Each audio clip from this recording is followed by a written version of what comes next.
Hello and welcome to the Central Television. I am Lekon Onabanjo. The top stories at this hour. Over 80 million Nigerians are yet to complete national identity number enrollments. Suspended Senator Akpoti Duanga set to visit constituency in defiance of Kogi rally ban as police warns of security concerns. Threat of cutoff from AGOA raises concerns for the agricultural sector in South Africa. Details to come your way shortly. We start by telling you that a total of 117 million Nigerians have registered for the national identity number as of February 28, 2025.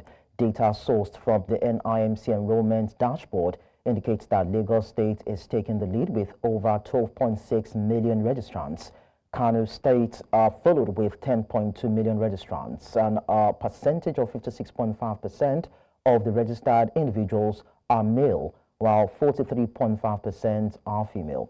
Bayelsa, Ebonyi, and Ekiti states ranked as the three states with the lowest enrollment figures. Bayelsa recorded a total of 758,111 registrations, with 416,015 males and 342,096 females. Ebonyi followed with a total of 990,775 registrations, comprising 537,939 males and 452,836 females.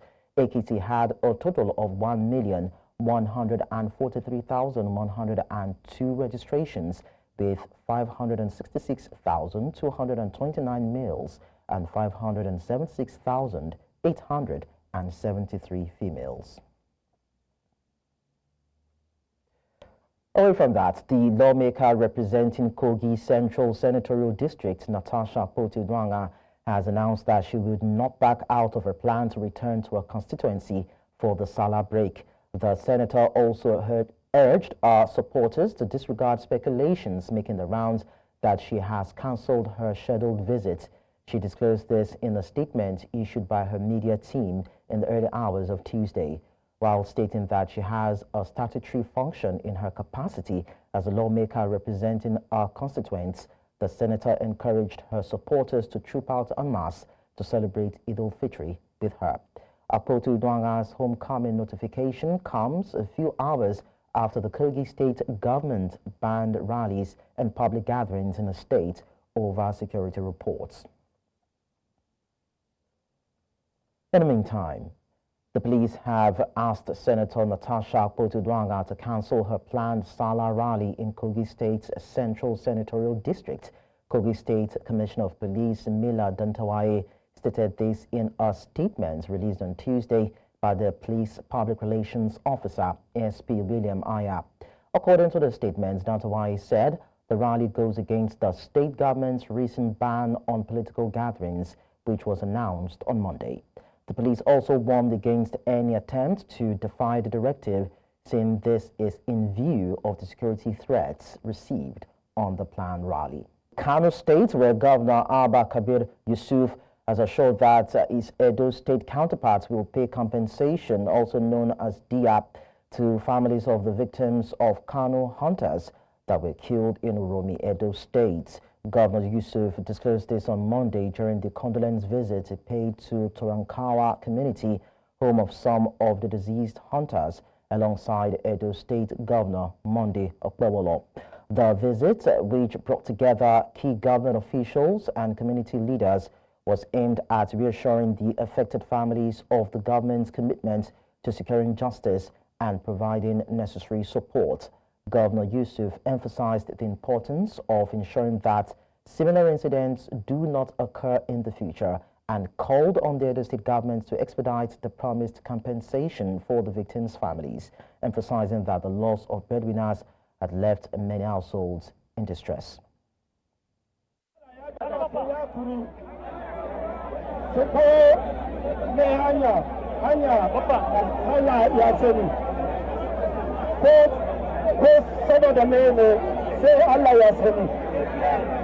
gobe Allah ya sani, jiya Allah ya sani, ba haka ba?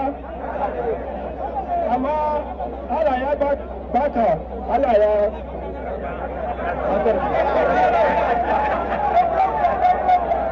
ya duka, ba haka ba?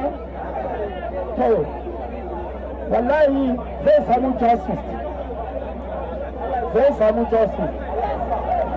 Yanzu akwai arrest 14 persons. Suna da police. Insha Allah, komi daidai. Wannan shi ne gwamnan Edo wanda ya zo ya ganku ya ba ku hakuri. Abin da muke magana abu ne kamar guda uku ko hudu. Na ɗaya, a sama mana haƙƙin 'yan uwanmu da aka kashe. Na biyu, a tabbata an kama waɗannan tsinannun mutanen a zamanin da ke. Na uku, a tabbatar da cewa an biya diya kamar yadda dokar musulunci ta ce. Amma abin da muka yi niyya a wannan yanki tun da ba fin ƙarfin mu aka yi ba kuma nuna mana wani tsarin jiki za a yi ba, da sai mun ɗauki mataki akan wannan al'amari. Amma saboda darajar mai girma gwamna da mutuncinsa da kuma koyi irin na jagoranci da ike mana, da yadda shi mai girma gwamnan Edo ya ɗauki matakai, ya kalli mutuncin gwamnanmu da ma'amalarsu, da yadda ya zauna a Kano ga ma'amalar mu ta mutanen Kano, ya ɗauki mataki iri daban-daban tun daga kan rushe ita wannan ƙungiya da ɗaukan matakai iri daban-daban na biyan diyar 'yan uwan nan namu da aka kashe. Wannan shi yasa muka kai zuciya nesa, muka haƙura kuma muka yi addu'a waɗannan 'yan uwa namu da suka gabata Allah ya gafarta musu. Away from that to stories around oil theft, operatives of the Nigeria Security and Civil Defense Corps have impounded a long container truck loaded with 70,000 litres of stolen crude oil in Port Harcourt, Rivers State, in a major crackdown on oil theft. The truck, which had an inbuilt tank for illicit petroleum transport, was intercepted around Eleme Junction Flyover in Elelenwo following an intelligence tip-off. However, the suspect abandoned the vehicle and fled upon sighting the operatives. Chief Superintendent of the Corps, Afolabi Babawale, the NSCDC's National Public Relations Officer, said the agency remains committed to dismantling oil theft networks in the country. Babawale explained that the operation was carried out by the NSCDC Commandant General's Special Intelligence Squad.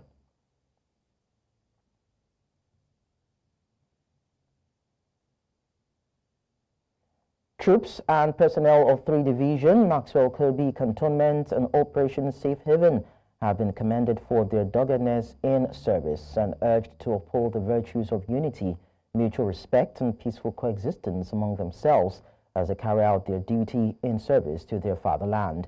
This was the charge of Nigeria's Chief of Army Staff, Lieutenant General Olufemi Oluyede, represented by Major General Obinna Ajuma, Commander of Armor Corps, while performing the tradition of the Chief of Army Staff, Idil Fitri luncheon with the troops in Plateau State. Correspondent Chizobayome was there for News Central and now completes the reports.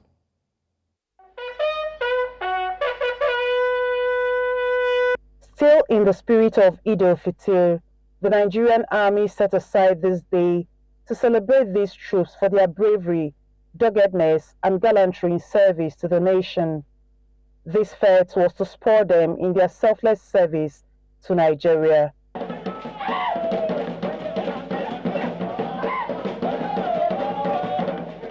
Motivating and encouraging them to put in more effort to stamp out the myriad of insurgencies in some parts of the country, the Chief of Army Staff reiterated his resolve in improving their welfare. Their sacrifices have ensured the security and stability of our country, demonstrating their resilience courage, and professionalism while discharging their responsibilities. In keeping with the tenets of my command philosophy, I remain committed to strengthening the operational capacity, welfare, and combat readiness of our troops. This underscores the vital role of discipline, professionalism, and interagency collaboration, all of which are crucial in tackling the contemporary security challenges confronting our nation. While many celebrate the Eid with family and loved ones, these soldiers remain undaunted, dedicated, and selfless in service.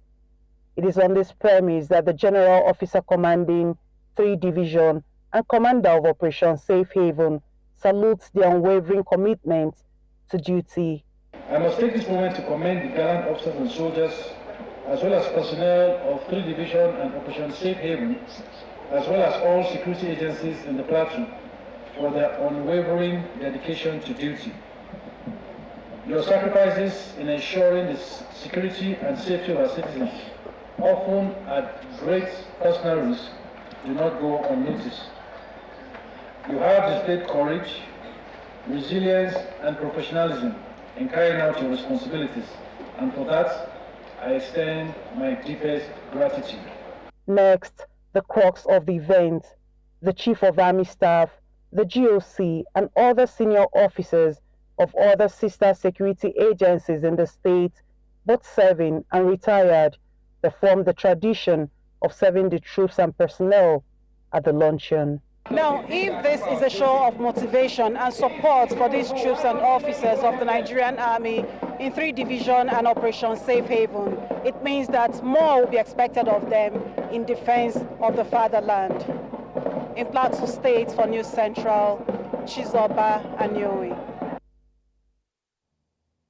We'll now go back to the story where the lawmaker representing Kogi Central Senatorial District, Natasha Akpoti-Uduaghan, has insisted that she would be visiting our constituency for the Salah celebration, despite the police command in the state insisting on enforcing the executive ban on any form of homecoming, political gathering or rally in the state due to security threats, based on intelligence reports anyway. But now we're being joined by a rights lawyer and an activist, a Justice Journal. Of course, we had him before, but I hope we can have meaningful conversation at this time. Thank you so much, Justice, for joining us.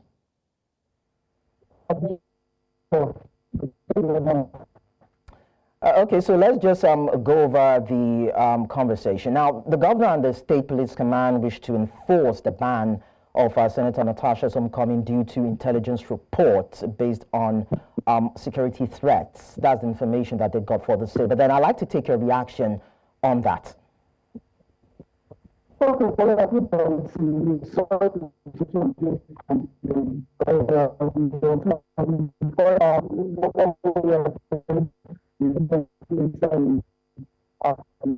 Okay, I think we're still having poor audio quality from our guests' end. But then let's quickly go on our short break. And when we return, we'll tell you more about the festive season, that is the Eid celebrations in the country. Just stay with us. We'll be back in a bit.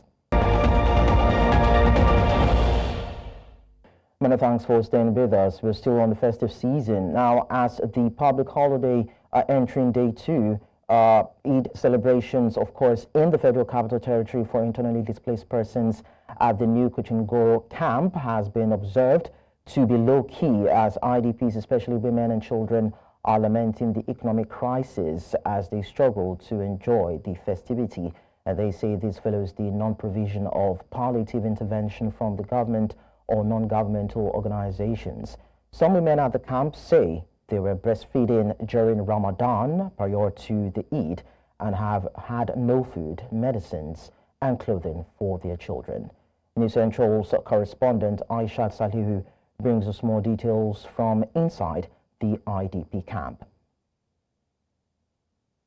Aishat, it's nice to have you around. Let's understand what the situation is at the camp.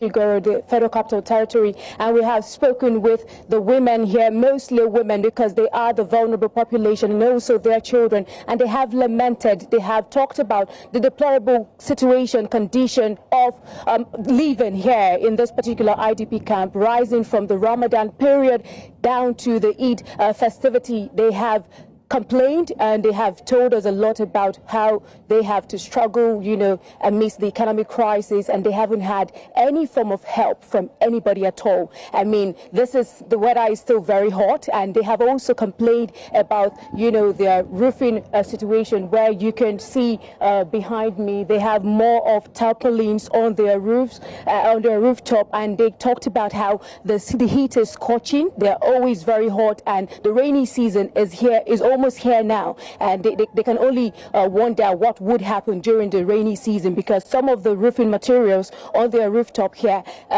has leakages. But then I'd love for you to hear directly from some of the women who are in this camp. I have with me Aisha Bakura. Thank you so much. Good afternoon, Aisha Bakura. Now, there is a bit of a language gap here, so I'm going to ask the question and then she will answer in Hausa. Okay, she has told us what the situation is, and then she will bring us up to speed in Hausa, and then I'll also do the translation. Okay. Good afternoon, Aisha. Good afternoon. Assalamu alaikum. Wa alaikum salam. Ina kwanan sunana Aisha Bakura. I'd like to hear from you. What has been the situation so far? I mean, rising from Ramadan period down to this Eid festivity. And how has it been, coping in this IDP camp with your children and all of the people here? Gaskiya mun ji wahala a Ramadan a IDP camp. Ga zafi, ga ba abinci, ga shi nan haka muka yi azumi, mun sha wahala. Wata rana muna lallaba sana'a, amma ran da an ba mu fito ba to sai dai mu kwana mu tashi da azumi haka. Muna ta shan wahala, mun sha wahala ba kaɗan ba, mun yi Ramadan a lokacin zafin nan. Har muka zo sallah. Abinda muka samu yanzu mun dai ma yaran mu dan kayan sallah, mu yi kokarin mu rufa kan mu asiri, muka yi kayan sallah mu, muka samu muka ci abinci, to shikenan mun zora yanzu ko jari ko komai ba mu da shi. Gwamnati bata san da mu ta ci mana yaya yan IDP ko ya babu. Christmas in ya wuce ma haka, to muna nufin sallah ma saboda wahalar azumi ko za su tuna da mu su mana ko dan siga ko dan gero mu sha kunu, ina muka yi azumi ko me ba abin da aka kawo mana, kamar mu ba yan abin nan bane, kawai ba a san da mu ba kwata-kwata, kamar mu ba yan Najeriya bane, ba a san da mu, muna ta shan wahala a nan, ba kaɗan muka sha wahala ba. Haka aka yi azumi har muka zo sallah, haka muka sha wahala. Mu da ya kamata a tuna da mu, gwamnati ji tausayin mu, ya tuna da mu a yanda halin da muka shiga. Magani a kemis namu babu, yaran mu suna ta zazzabi, mura, haka muna ta fama. Dan Allah ya taimaka, ko magani ma dan taimaka ka mana, a zuba mana a kemis. Ga kudin makarantar yara gashi haka muna ta fama, mun sha wahala azumi, yanzu za mu nemi kudin makaranta mu biya yara kudin makaranta, duk gashi nan ba kudi, jari ya kare. Well, you have heard it from Aisha, but from what she has said, she's talking about how, rising from the Ramadan period, they had no form of help at all. I mean, in the area of medicine, they were unable to have access to medicine, even during the Ramadan. Sometimes they have just, say, kunu to take, and in other times they don't even have this their food, the kunu that they feed the children with. And then in the area of medicine supplies, that is not also available. And then she also talked about school fees for the children. Aisha has been living in this camp for the past 11 years, and she sells danwake. And she did mention earlier that she had to stop the danwake business because there was no more funds to fund the business, and she is calling on the government of the day to come to their aid in this particular camp, just so they alleviate their sufferings, because it is too much. Aisha, before I let you go, I'd like to just quickly find out, is the IDP camp recognized by government? Was it set up by the government? And before now, have they reached out to the government for help? Okay, yes, this particular IDP camp in New Kuchigoro is part of the IDP camps that is recognized by the government. She did mention earlier that the Federal Emergency Management Agency relocated about 5 families from this camp to Kefi, and they made their way through to go see those families at their new location in Kefi. And I guess they are also waiting for their own turn to get relocated. There are about 45 houses in Kefi where about 5 families have been relocated from this camp to that facility. So they are also waiting for that government intervention. So as regards to question, definitely this is part of the recognized camps in the Federal Capital Territory, and they have reached out to the government, but then I guess they're still waiting to hear from the government. So this will probably mean a case of being forgotten or probably being abandoned, and we hope that some sort of hope or help will come their way pretty soon. Thank you so much, Aishat Salihu, for giving us the updates. Thank you, Leko. Of course. Now, we also have Bettina Mbeli, who is in Lagos, and she will also be bringing us updates as regards to how the Eid celebrations are set to be ongoing in that particular axis where she is. Bettina, Barka the Salah to you. Let's understand what the situation is where you are. All right, Leko, thank you so much. We are here live at Ikeja City Mall, and I can tell you for a fact that on a very good day, this place is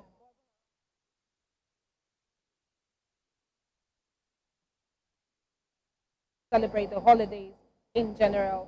We have a couple of people who would like to speak on why the celebration is not as, as on point as it has been in other years, and why it is different this year. Our first person here this morning is going to tell us why he's unable to celebrate the Salah celebration. Good morning. Tell us your name and no, come.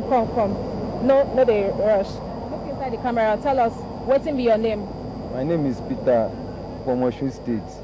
All right, Peter. So how are you celebrating the Salah celebration, and what is it different from last year and this year?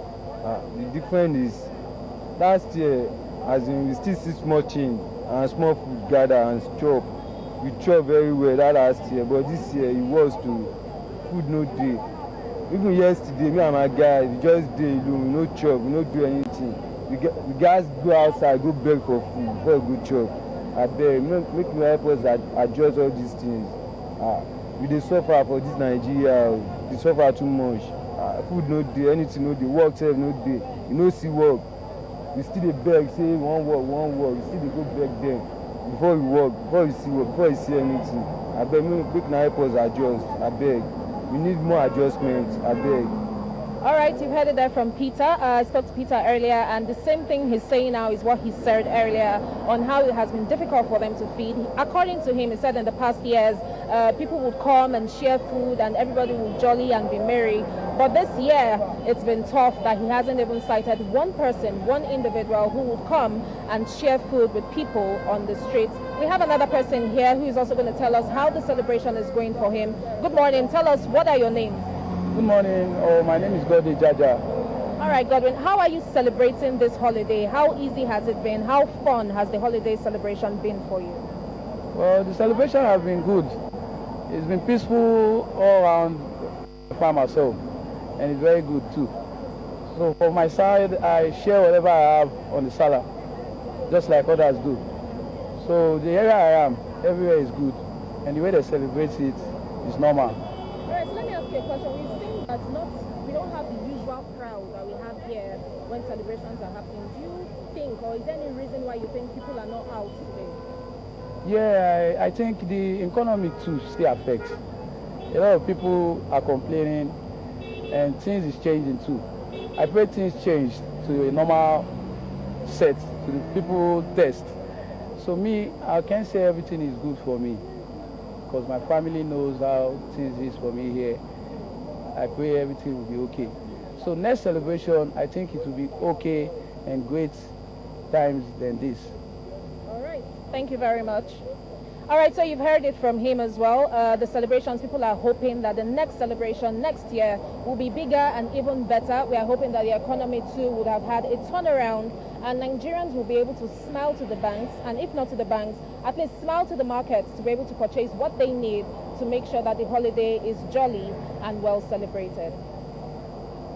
That bit of optimism despite the pangs and the lack that we see around, but then we hope that things will turn around for Nigerians, hopefully. Bettina, really, thank you so much for sharing of course, these updates with us. We hope to track back with you to get more details, or maybe some reactions from other Nigerians. It was nice talking to you.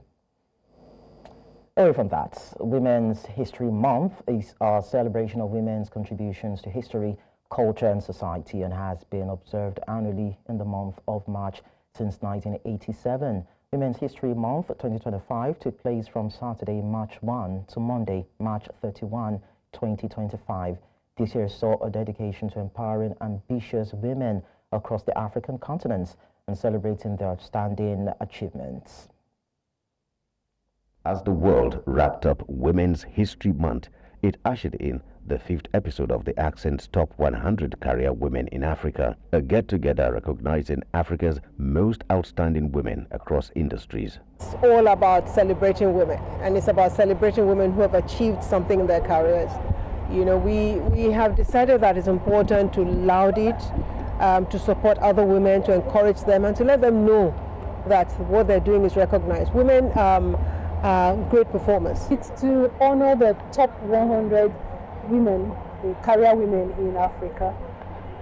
It's significant because is never think that you cannot do it. You have what it takes.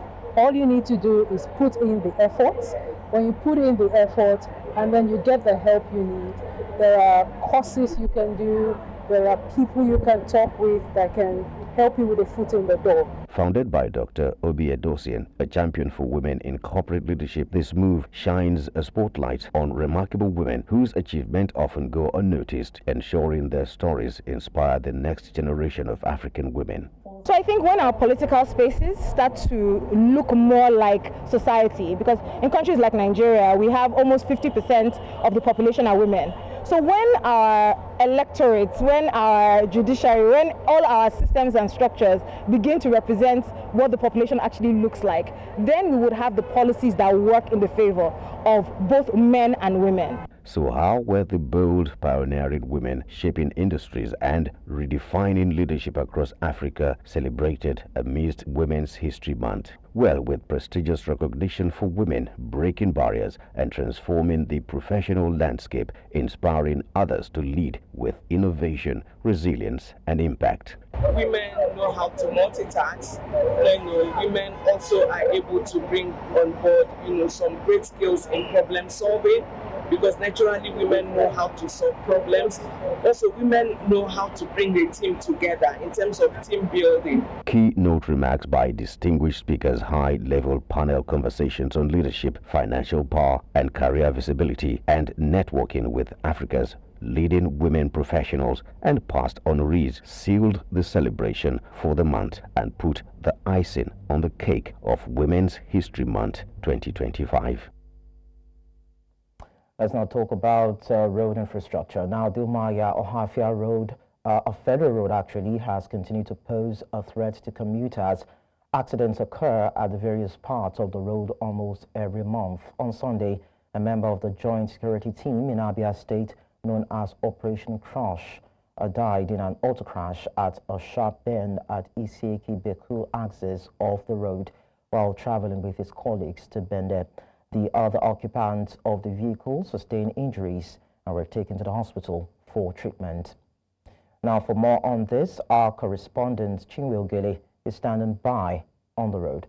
Hello, Chinwe. Good afternoon to you. Let's have you tell us what you observed on the road and how bad it is.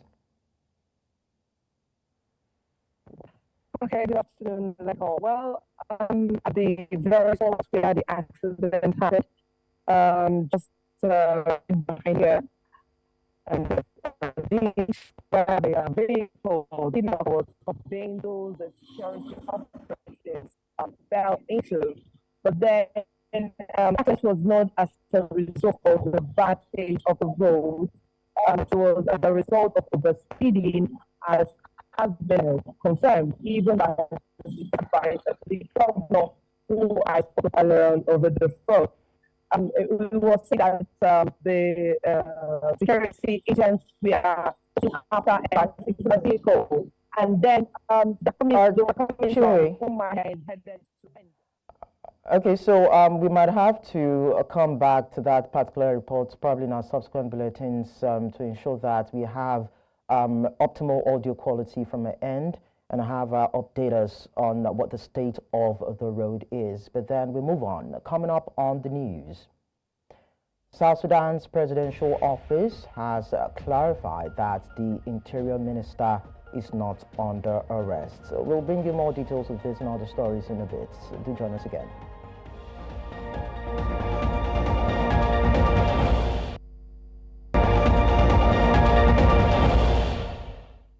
The news continues in South Africa, where the African Growth and Opportunity Act has been a cornerstone for African economies, particularly benefiting countries like South Africa by providing duty-free access to U.S. markets. However, the looming threat of a cutoff from AGOA raises significant concerns for the agricultural sector in the country. This development could severely impact local farmers, disrupt trade relationships, and ultimately threaten food security. And now we explore the potential ramifications of losing AGOA benefits on South Africa's agricultural landscape and the broader economy by talking to our guest, Bernard Mangai. And Bernard is an agricultural economist at South Africa's National Agricultural Marketing Council. Thank you so much, Bernard, for joining us on the news.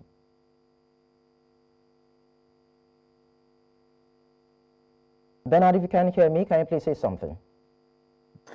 Okay, thank you so much for having me today, and good morning to you viewers. All right, so what would be the immediate effects on South Africa's agricultural exports to the U.S.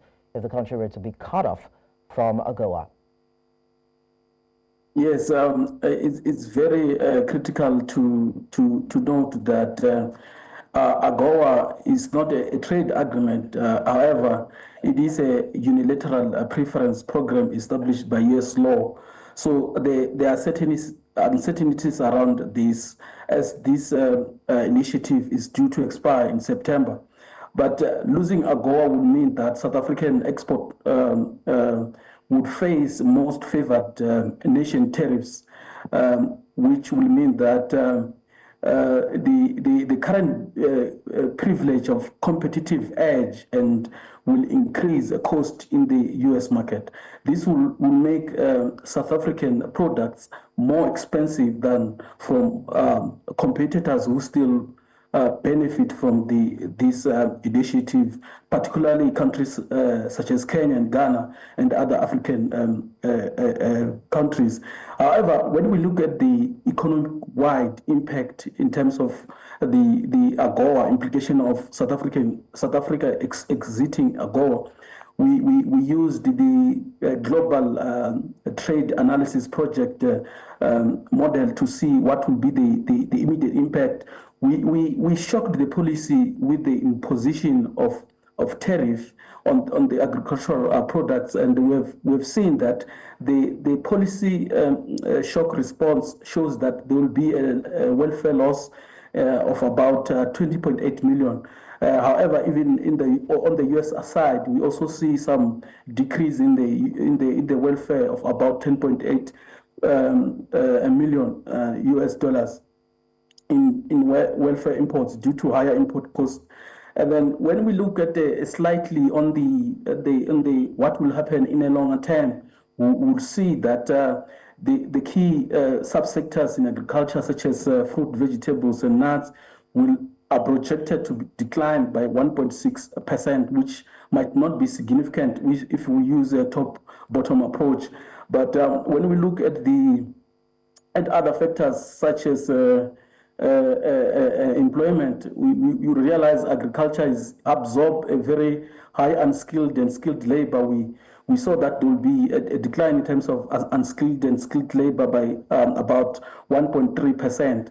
But if we give a perspective in terms of the overall, in terms of top-bottom approach, we'll see that the impact will be very minimum, which means that it will not cause economy to fall. Let's track back a bit, Bernard, and understand why the U.S. will not visit the provision of that particular act, review it, and grant access to South Africa's agri-produce. Why? Pardon? Bernard, can you hear me? Yes, I can hear you. Maybe I said I would like us to understand why the U.S. might not want to review the AGOA, the acts, and grant access to South Africa's agri-produce. Yes, there's that possibility, but when we look at it, I think the risk is overweight, which we need to not to overweight it. I think the risk in terms of exiting AGOA is overweight here. And if you look in the past, there were instances where South Africa was in a situation whereby they had to mend this relationship in terms of the imports of poultry products in the country, but they managed to solve that problem in terms of the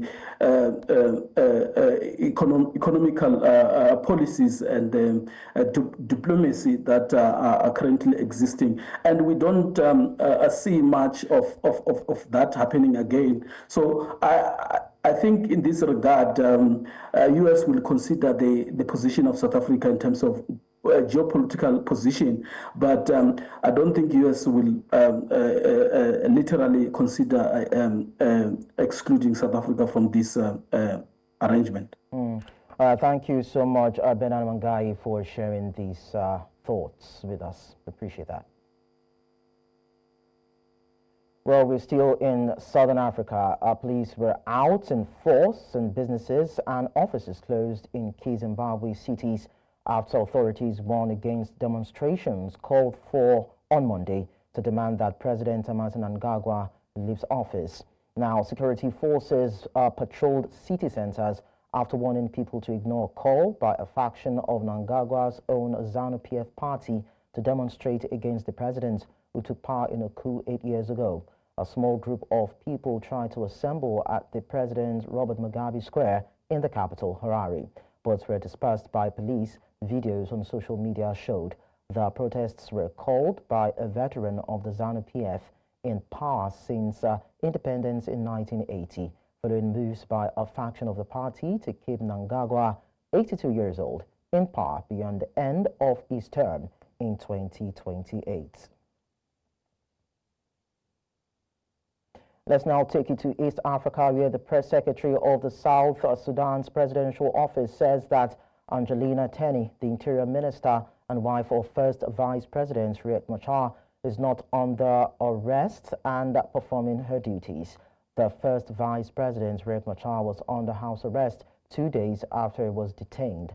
Machar's arrest by forces loyal to President Salva Kiir prompted United Nations chief Antonio Guterres last Friday to call on warring parties to put down the weapons and put all the people of South Sudan first, as the conflict risks plunging the world's youngest nation back into civil war. The unraveling power-sharing deal between Kiir and Machar risks a return of the civil war that killed around 400,000 people in 5 years. The deputy chair of Machar's party said his arrest abrogated the agreement. Refute that assertion. Honorable Angelina Teny, the Minister of Interior and spouse of First Vice President Dr. Riek Machar, is not under arrest. That we must make it clear. She is on her duties. The government of South Sudan remains resolute in its commitment to advance peace, stability, and security within the borders. We are dedicated to nurturing the constructive diplomatic relation with our neighboring countries and the broader international community, so that we are deeply value our partnership.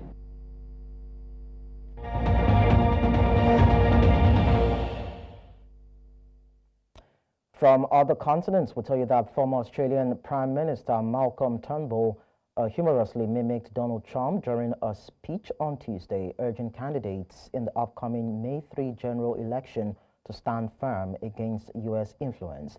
Turnbull, who led Australia when Trump took office in 2017, adopted a comedic American accent to capture Trump's distinctive manner. He advised politicians not to be intimidated by a potential criticism from the U.S. president. His remarks sought to encourage resilience and boldness among Australian election candidates, stressing that standing up for national interests is key to successful leadership. Earlier this year, Turnbull criticized Trump's return to office, calling it chaotic and erratic. Trump, in return, criticized Turnbull as ineffective and weak, referring to his handling of China. The two leaders' relationship has always been strained.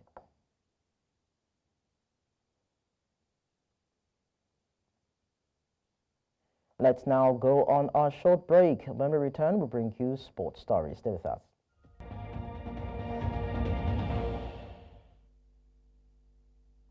In sports, Rivers Hoopers are intensifying their preparations for the 2025 Basketball Africa League season, with key new additions set to bolster the squad ahead of their campaign in Rabat, Morocco. The Nigerian champions played a warm-up friendly against a grassroots team in Lagos as part of their final tune-up before departing for North Africa. The match provided an opportunity for the team to assess their form and integrate fresh signings, including South Sudanese forward Madut Akek and American forward Raphael Putney, who both promised to make a significant impact. Very confident, but also just kind of trying to stay a little level-headed, not get too far ahead, just trying to take it day by day. We still got a couple more days before we tip off on Saturday, so just trying to stay level-headed and just be in the moment. The country for the BAL. Sports, obviously, as you know, used to represent South Sudan for BAL. That was like 2-3 years ago, but we'll see in the future. We got some good hoopers from South Sudan, so gotta wait and see. Anything can happen. Just our first goal, just take one game at a time, build our chemistry, get tighter, group it together as a family, and then we move to playoffs. Here, man, just to play my game and who I am, to do that, just do the things I need to help win basketball games for a team. So for me, there's no pressure, man. I'm blessed. I'm grateful for the opportunity to come here, and hopefully I can build a legacy myself as far as getting far into the ball this year. Pillars Football Club has officially lifted a suspension on their technical advisor, Usman Abdullah. The coach was suspended in February following poor results and an inappropriate gesture towards fans after a goalless draw against Bayelsa United. During his absence, assistant coach Ahmed Garba Yaro took charge of the team's matches. The club announced on social media, and I quote, "All issues have now been resolved. Technical advisor Usman Abdullah has returned and will lead the team for the remainder of the season," end of quote. Kano Pillars, four-time champions of the Nigeria Premier Football League, currently sit in 8th position with 44 points from 31 games. And to wrap it up, former African champion Tony Augustus has added another title to her name, winning gold in the women's 60 meters at the World Masters Athletics Indoor Championships. Competing in the W34 category, Augustus clocked an impressive 7.93 seconds to secure the win. It was nearly a podium sweep for Team USA, but Augustus broke up the lineup, leaving the United States with 2nd, 3rd, and 4th place finishes. Her latest achievement adds to an already stellar career, proving she remains a force to be reckoned with on the track. That's all at this hour, but we'll look at our top stories again. We told you that over 80 million Nigerians are yet to complete national identity number enrollments. Suspended Senator Akpotu Duanga set to visit constituency in defiance of Kogi rally ban as police warns of security concerns. The threat of a cutoff from AGOA is raising concerns for the agricultural sector in South Africa. We told you about that too. Well, you can send your eyewitness report to the WhatsApp number on the screen. And do follow us on social media. We are at News Central TV.